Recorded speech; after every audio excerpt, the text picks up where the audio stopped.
Hola, ¿qué tal? En esta ocasión quisiera hablar un poco sobre la idea del absoluto, la idea un poco de Dios, la idea del límite y pues entre ellos la idea de la libertad, ¿no? Espero les parezca interesante. Entender la naturaleza de la realidad parece ser la principal meta de una persona sabia, inteligente o en un sentido libre, pero normalmente la realidad como problema existencial es abordada de una manera en la que queremos asirnos al problema en sí como si éste fuera un objeto. De ahí la idea del absoluto como también la de Dios.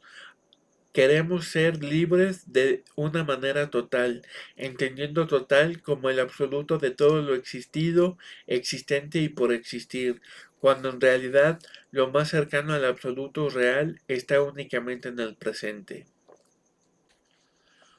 Un ejemplo de nuestra confusión es la existencia de la morbosidad. El morboso es aquel que atiende la idea de un problema y no el problema en sí. Y no solo eso, sino quien cree que el lugar de la atención debe estar en fenómenos que son simplemente atractivos a los sentidos, pero no ha asimilado el sentido de lo que es importante, sino lo que le atrapa en un momento dado la atención. Así sucede con la obsesión por muchos por esta idea del absoluto y no de lo que es pleno, que es precisamente todo lo realmente existente.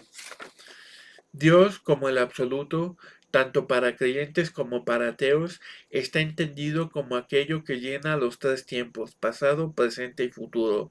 Pero dado que el pasado no solo no existe, sino que lejos de no ser importante, este significa en la realidad una huella en la arena que existe en el presente, pero como una forma o idea que nos rige como algo que nos a lo que nos hemos sujetado porque conscientes o no, nos sirve como herramienta a algo pendiente a resolver.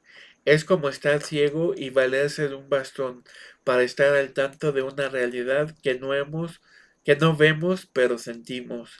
Y así, sintiendo, nos movemos con una cierta conciencia parcial de la realidad. Liberarse del pasado significa ser consciente de las causas y los efectos, de tal forma que no estemos disociando causa y efecto.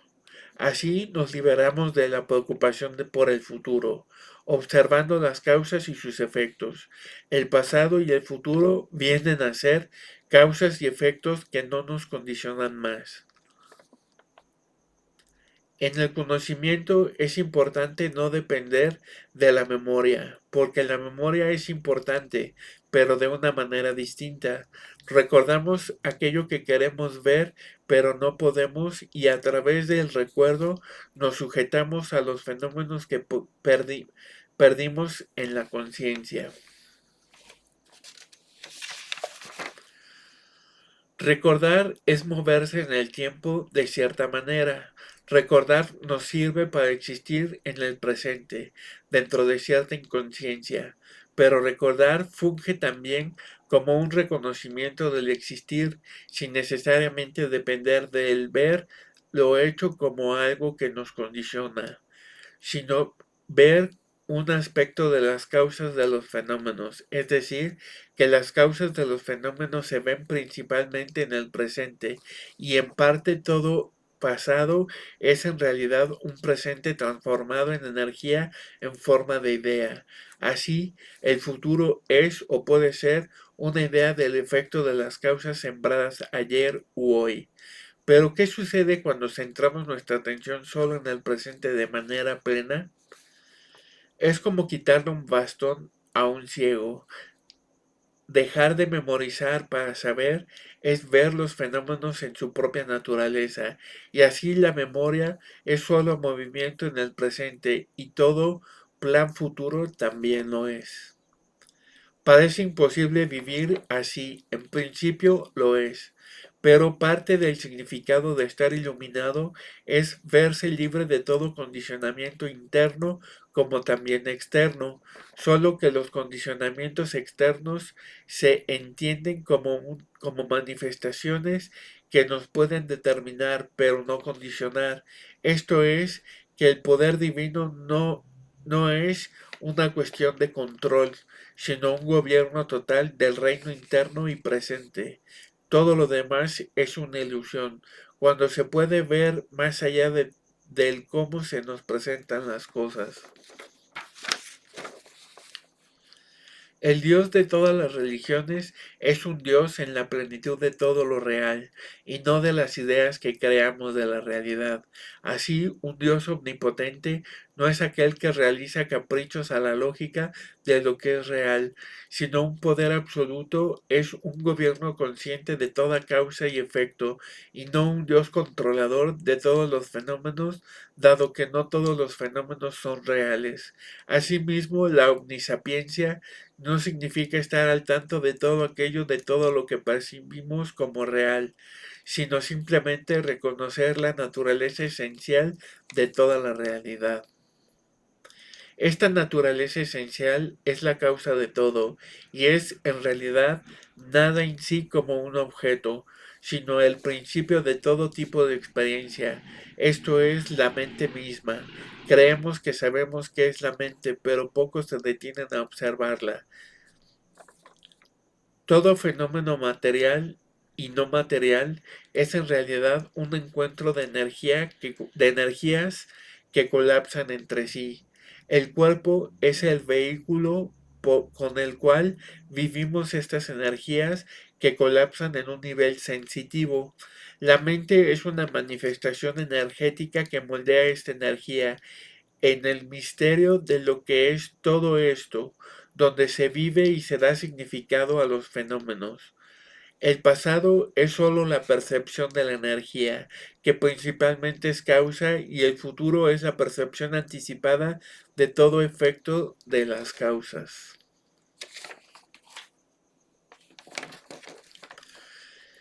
El gobernar la realidad es principalmente ser capaz de captar el significado de la experiencia, no tanto controlar.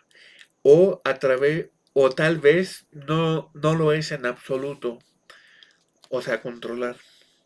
Saber no significa vivir sin incertidumbre, sino, como dije, conocer la causa y efecto de los fenómenos, que pueden ser percibidos como el entendimiento del movimiento existencial. Es más como saber cómo volar antes de depender de una idea de un destino fijo. El dolor es la percepción de aquello de naturaleza destructiva, y el sufrimiento es el aferramiento a un estado sin dolor y sin sufrimiento.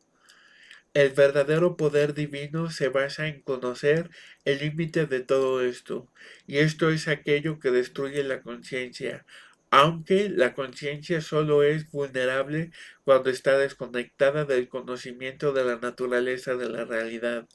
Y cuando el ser está en el estado penetrante del conocimiento de esta naturaleza, se vuelve invulnerable a su destrucción por la naturaleza vacía de la existencia. La muerte de Buda y de Jesús representa el contacto del poder divino con el límite sin sus efectos condicionantes. Dado que la muerte significa existir en un plano determinado a principios y finales, y trascender la muerte no significa cambiar la naturaleza de los fenómenos como un principio y un fin, sino existir sin el control de estos fenómenos, sino aceptarlos como parte del movimiento hacia un existir distinto. Todo gobierno se basa en la conciencia. La conciencia lo determina todo. La mente es conciencia que crea conciencia. Conquistar nuestros límites significa hacernos conscientes de ellos y no dejarnos afectar por las ilusiones. Y al mismo tiempo el abandono de todo tipo de control, donde la voluntad trabaja sin esfuerzo, aunque paradójicamente a través del recto esfuerzo, que es un movimiento existencial de cuerpo, palabra y mente, sin resistencia a lo que sucede cada instante, aceptando el dolor como parte de todo y el sufrimiento como un camino que nace de la inconsciencia. Existir en libertad es dejar ser, sin dejar la voluntad como ejercicio, ejercicio libre donde el ser se mueve regocijándose de la virtud, aun aunque el dolor exista, pero sin sufrimiento. Bueno, pues muchas gracias, espero haya sido interesante. Hasta luego.